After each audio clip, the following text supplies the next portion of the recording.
Hello and welcome to Lantern Lane Stories. Tonight's story is The Monkeys Who Guard Gibraltar's Rock. Welcome, little dreamers. Pull the soft blanket close. Tonight we travel south all the way to the very tip of Spain to a tall gray rock that watches the sea. The town below is called Gibraltar. On top of that rock lives a family of small gray monkeys. They are real. They are the only wild monkeys in all of Europe. A girl named Lina lived in a white house at the foot of the rock. The sea was blue. The sky was blue. The rock above her was huge and quiet. This morning, Lina was going to meet her grandfather at work. He wore a green hat, a green coat, and old, scuffed boots. His job had a funny name. Abuelo, Lina said. What should I tell my friends you do? He smiled and tapped her nose with one finger. Tell them I am a monkey keeper, he said. I look after the troop on the upper rock. They walked to a small red cable car. The doors hissed shut. The car climbed slowly up a steel rope, swinging gently, like a baby's cradle in the wind. Lina pressed her cheek to the cool glass. Below her, the harbor grew tiny. White sails dotted the bay. The air smelled of salt and sun-warmed pine. Look, grandfather whispered. You can see Africa from here. On the other side of the water, far across the straight, soft brown mountains rose into a pale haze. The Rif Mountains of Morocco, the very place very long ago where the monkeys had first come from. At the top, the cable car door opened with a quiet ping. Warm wind rushed in. It smelled of dry grass and baked stone. Lina stepped out and froze. Right there on a low garden wall sat a small gray monkey. She had thick fur and bright amber eyes. A pink baby clung to her tummy. The mother was chewing a slice of carrot, slow and thoughtful. Hello, Lina whispered. The mother monkey blinked slowly as if to say, I see you, little one. That is Mira, grandfather said softly. She is one of the oldest aunties in this troop. He led Lina to a wooden bench. Below them, the rock dropped away in long green slopes. Olive trees rustled. A blue lizard slipped under a stone and was gone. Abuelo, Lina asked, how many monkeys live up here? About 300, he said. They live in 5 small troops. Each troop has its own corner of the rock. 300.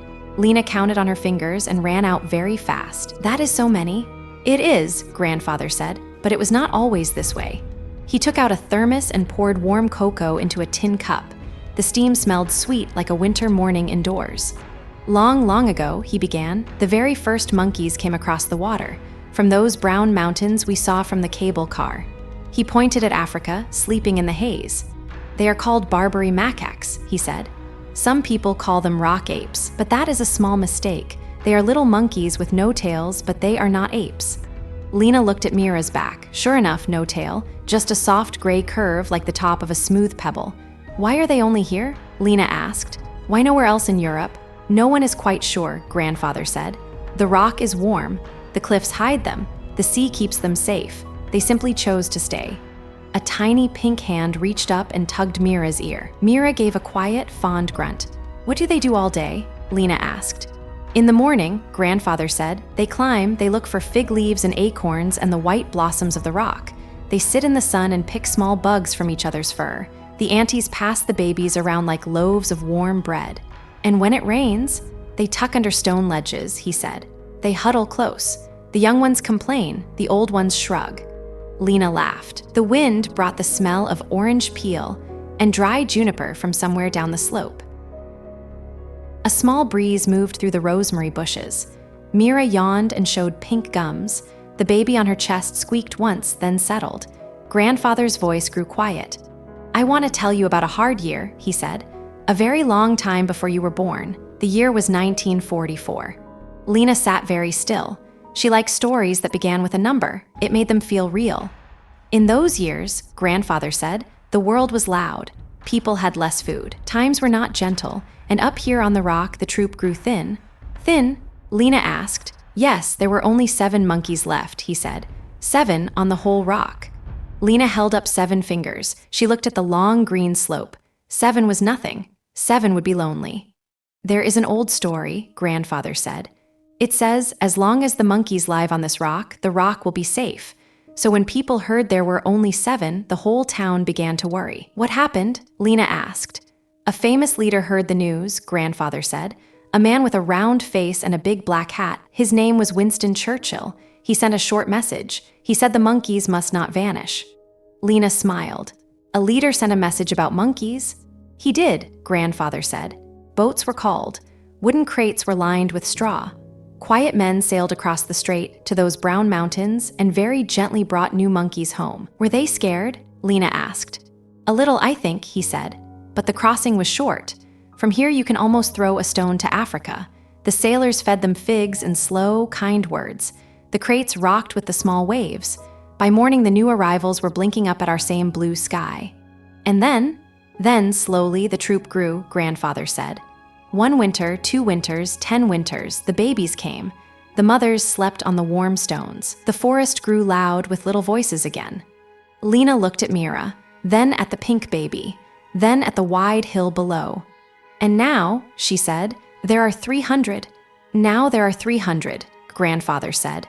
Every single one is a great-great-grandchild of those 7 and of the brave ones who came home in crates. The sun was sliding lower. The strait turned the color of warm honey. Far below, the lights of the harbor blinked on, one by one, like little gold pins. Grandfather took a small green bucket from under the bench.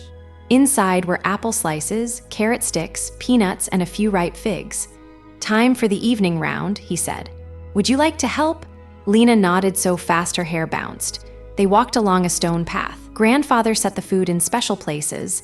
A flat stone here, a dry hollow there, the foot of an old fig tree. He never put it into a monkey's hand. Why not, Abulo? Lina whispered. Why can no one feed them by hand? Because they must stay wild, grandfather said. Wild means they belong to the rock, not to us. If they learn to grab, they forget how to find. We give a little. The rest they pick from the bushes, just as their great-grandmothers did. A young monkey scampered down a juniper branch.